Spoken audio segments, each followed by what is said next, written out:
بۆ یەکەم جار لە مێژووی کۆماری پێنجەمی فەڕەنسادا حکوومەت لە ڕێیدەنگدانەوە متمانەی لێ سەنرایەوە.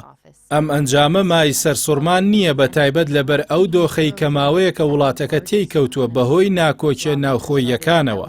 لەوەتەی دەست بەکار بووە حکوومەتەکەی سەرۆکوەزیران فرانسوا بایرۆ بەرهەمی هاوسەنگێکی سیاسی پێگەیشتوو نەبووە، بەڵکو ئەنجامی هاوپەیمانێکی ناچاری بووە لە نێوان چەندین سەنتەری دەسەڵاتدا، هەر بۆیە هەمیشە لە لێواری هەڵوەشاندنەوەدا بووە.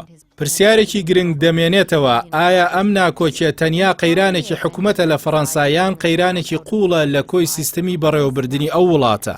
فرانسوا بایرۆ بە پێی مادەی 5 دەستور دەستی لە کار کێشایەوە، ئەمەش دوای ئەوەی 364 پەرلەمانتار دەنگیان بە بەڵێدا بۆ لێسەندنەوەی متمانە لێی. لە بەرامبەریشدا 194 دەنگ نەخێر بوون. بەمەش ئیمانوێل ماکرۆن سەرۆکی فەڕەنسا خۆی لە بەردەم ئەرکێکی دژواردا دەبینێتەوە، چونکە لە کەمتر لە 2 ساڵدا پێویستە 4ەم سەرۆکوەزیران هەڵبژێرێت. دوای چەند خولەکێک لە ڕاگەیاندنی دەنگدانەکە لە ئەنجومەنی نیشتیمانی، ژان لوک میلانشۆن سەرۆکی بەرەی نوێی گەل کە پارتێکی چەپە لە هەژماری خۆی لە پلاتفۆرمی ئێکس ستایشی سەرکەوتن و ئارامی گەلی کردو، وتی بایرۆ کەوت. ئێستا ماکرۆن لە سەنگەری پێشەوەی ڕوبەڕووبوونەوەی خەڵکدا دەبێت ئەویش بڕوات. بەدەست لە کارکێشانەوەی بایرۆ، پاریس دەچێتە دۆخێکی گوماناوی. ماکرۆنیش کە هەوڵ دەدات بە پەردەیەکی سیاسی کێشەی حکوومەتەکە داپۆشێت بەبێ ئەوەی خۆی تێوە بگلێت، پێویستە دەسەڵاتی جێبەجێکردن دووبارە پێک بێنێتەوە. ئەمەش لە ترسی خزان بەرەو قەیرانێکی دەستوری لە وڵاتدا. بەڵام کێ توانای پێگێنانی حکوومەتێکی هەیە کە متمانەی پەرلەمان و شەقام بەیەکەوە بەدەست بێنێت؟ ئایا حزبەکان بۆ ئەمە ئامادەن لە کاتێکدا پارتی بەرەی نوێی گەل پشتگیری حکوومەتی نێوان سۆسیالیستەکان و ماکرۆنیەکان ناکات؟ لەلایەکی ترەوە ڕاستڕەوەکان ڕایان گەیان پشتگیری حکوومەتێک ناکەن کە نوێنەرانی پارتی چەپی مێلانشۆنی تێدا بێت.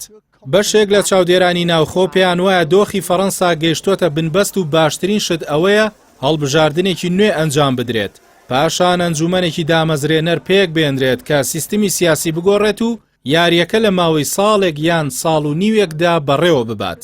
لەسەر ئاستی دەرەوەش دۆخی فەڕەنسا نیگەرانیی گەورەتر دروست دەکات لە ڕووی ئابووری و پەیوەندیەکانی لەگەڵ هاوبەشە ئەوروپیەکان، بە تایبەتی دوای ئەوەی قەرزی گشتی وڵاتەکە لە کۆتایی چارەکی یەکەمی ئەم ساڵدا گەیشتە 3 تریلیۆن و 600 ملیارد دۆلار.